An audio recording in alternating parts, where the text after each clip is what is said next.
Je serai à Washington avec mon équipe. À peine son passage en Argentine terminé, Volodymyr Zelensky s'envole vers les États-Unis pour une visite de la dernière chance. La semaine dernière, le Congrès américain a bloqué une aide de 60 milliards de dollars à l'Ukraine. Le président ukrainien, après avoir annulé une rencontre en visio, se rend en personne aux États-Unis pour une opération reconquête. Nous avons prévu des réunions et des négociations avec le président Biden et le Congrès. Des questions importantes. Chaque jour, chaque heure, nous nous efforçons de donner plus à l'Ukraine, à notre peuple. Plus d'opportunités, plus de protection, plus de force. Je remercie tous ceux qui nous aident. Je remercie tous ceux qui se battent et travaillent pour les intérêts de notre pays, de notre société, de notre liberté et de notre victoire. Gloire à l'Ukraine. Depuis plusieurs mois, les élus républicains du Congrès freinent les aides à l'Ukraine. Ils font pression pour obtenir des concessions sur la politique migratoire. La Maison-Blanche, de son côté, réitère son soutien.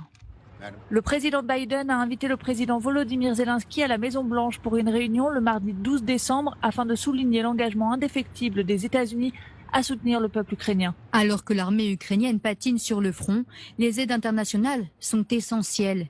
À la BBC, la femme de Volodymyr Zelensky a lancé ce week-end un message d'alerte. Nous avons vraiment besoin d'aide. En termes simples, nous ne pouvons pas nous lasser de cette situation. Car si nous le faisons, nous mourrons. Depuis le début de l'invasion russe, le Congrès américain a engagé plus de 110 milliards de dollars. Il s'agit du pays qui fournit le plus important soutien militaire.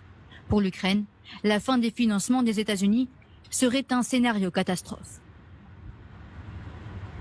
Catherine, elle va être extrêmement importante, cette visite demain à la Maison-Blanche. On n'est plus du tout dans le même état d'esprit que Volodymyr Zelensky quand il est venu la première fois, c'était le 21 décembre 2022, et qu'il a vu cette standing ovation au Congrès.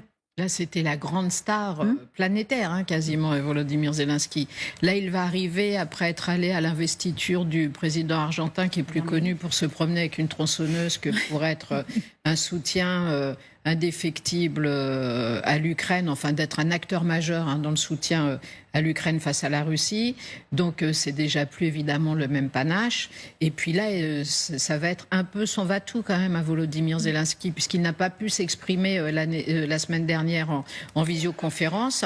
Donc, parce qu'on disait la situation en plus tendue. C'est pour ça qu'il n'avait pas voulu rajouter peut-être un discours qui aurait été peut-être un peu confus. C'était plus que tendu, puisqu'ils étaient en train de s'insulter, les parlementaires américains. Il y a eu des pleurs, des cris, des cris, les républicains sont sortis de la salle. Enfin bref, c'était plutôt la foire d'empoigne. Donc là, il va falloir qu'il arrive dans une situation plus apaisée et surtout qu'il réussisse à les convaincre. Et d'ailleurs, si Joe Biden le fait venir, ça veut dire aussi qu'il y a une certaine fébrilité du côté de la présidence américaine, parce que Joe Biden doit penser qu'il faut que Volodymyr Zelensky, qui a été tellement le roi de la com au début de la guerre, retrouve son pouvoir un peu magique de conviction, parce que chez les Républicains, quand même, c'est fortement ancré qu'ils ne veulent pas voter un budget pour l'Ukraine s'ils n'obtiennent pas de nombreuses choses sur la lutte contre l'immigration, etc. Donc là, il faut retrouver le Volodymyr Zelensky de 2022, capable de convaincre, pour qu'effectivement ce soit couronné totalement de succès. Est-ce qu'il peut réussir à infléchir ce qu'il est en train de se passer aux États-Unis, là, le président Zelensky, demain, rien qu'avec une visite là, à la Maison-Blanche, Gallagher? Le temps nous le dira bien évidemment, mais ce qui est intéressant, c'est que Joe Biden a décidé qu'il ne fallait pas négliger le facteur humain, puisque à peu près tout a été dit jusqu'ici. La rencontre la plus importante, en réalité, et ça a été dit à l'instant, va être celle qui va voir le président ukrainien rencontrer le nouveau président de la Chambre, Mike Johnson. Et dire non à une personne en la regardant dans les yeux, quand cette personne vous parle de mort de gens et mort d'un pays, c'est pas la même chose que d'être dans une espèce de mécanique de politique intérieure. Donc il y a cet aspect-là. Après, et ça a été très bien décrit par Catherine à l'instant, l'un des problèmes de Zelensky, c'est qu'il est devenu une icône tellement rapidement que sa voix, la fraîcheur de cette dernière et de sa personne, s'est un peu étiolée. Donc il va falloir qu'il retrouve, et je dis ça sans aucun mépris de sa superbe, pour être le plus convaincant possible, parce que c'est, entre guillemets, l'option nucléaire, c'est-à-dire on le fait venir physiquement, il se tient devant ces gens, c'est pas une visio, c'est pas un article, c'est pas un briefing, c'est pas une présentation PowerPoint, c'est ce petit gars-là qui, en treillis, vient dire, écoutez, vous avez la vie de notre nation souveraine entre vos mains.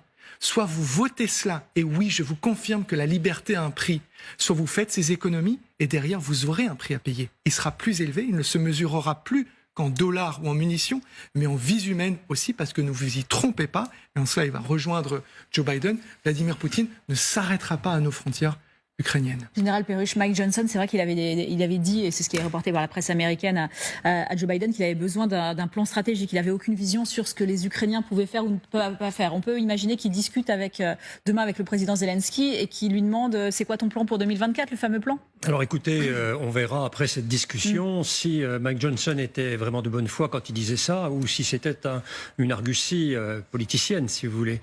Moi, ce que je vois dans ce déplacement de Volodymyr Zelensky aux États-Unis maintenant, c'est le souhait et la volonté de recentrer l'attention des Américains et donc en particulier de leurs élus sur la question ukrainienne. Absolument. Car à quoi a-t-on observé depuis notamment le 7 octobre et le déclenchement de ce conflit au Moyen-Orient? C'est que tous les projecteurs se sont braqués sur cette zone-là et que c'est au détriment naturellement de l'Ukraine qui a besoin que notamment l'attention des publics occidentaux reste centrée sur ces problèmes. Et comme l'a dit Gallagher... Et que cette enveloppe soit votée, en tout cas. Absolument. Ils ont besoin, on pourra énumérer, enfin je le ferai si vous le souhaitez, mais les besoins les plus urgents des Ukrainiens pour les semaines et les mois. On va partir avec Laura Pogé du côté d'Avdivka et on verra ce qu'ils ont et ce dont ils ne disposent pas actuellement. Catherine, il y en a un qui joue les troubles faits quand même. Il y a un Conseil européen qui sera très important à la fin de semaine, les 14 et 15, jeudi et vendredi, c'est Viktor Orban. Et on l'a appris dans le Guardian, il mandate des alliés pour aller justement discuter avec les républicains, les sénateurs républicains, pour essayer de justement stopper cette aide à l'Ukraine. Donc il va falloir que Zelensky aussi, et on a vu que les deux hommes s'étaient déjà rencontrés hier, on ne sait pas très bien ce qu'ils se sont dit, mais le président Zelensky dit j'ai parlé de cette échéance importante européenne avec Viktor Orban. Oui, alors c'est évidemment, si jamais Viktor Orban ne cède pas, et les républicains non plus, ça veut dire que l'Ukraine est prise en tenaille. D'un côté, avec les républicains américains qui, pour les raisons qu'on a exposées, ne souhaitent pas pour l'instant voter l'enveloppe pour l'Ukraine. Et de l'autre côté, Viktor Orban qui, puisqu'il faut l'unanimité, c'est ainsi que fonctionne l'Union européenne, peut bloquer non seulement l'aide financière à l'Ukraine, une aide de 20 milliards, c'est ça, voilà, mais également le processus d'adhésion à l'Union européenne. Processus d'adhésion. Donc ça veut dire que là, Volodymyr Zelensky, il faut qu'il réussisse à gagner sur les deux tableaux et empêcher justement cette liaison qui s'annonce des deux côtés de l'Atlantique, entre d'un côté Viktor Orban et de l'autre côté le chef des républicains américains. Alors en même temps, on peut quand même penser que Joe Biden, ces derniers temps, a beaucoup appuyé dans le discours pour dire que c'était quasiment l'avenir du monde libre qui jouait en Ukraine, que tout ce qui se passait actuellement, sans parler même du Proche-Orient, aurait une influence sur les 50 à 60 années qui viennent.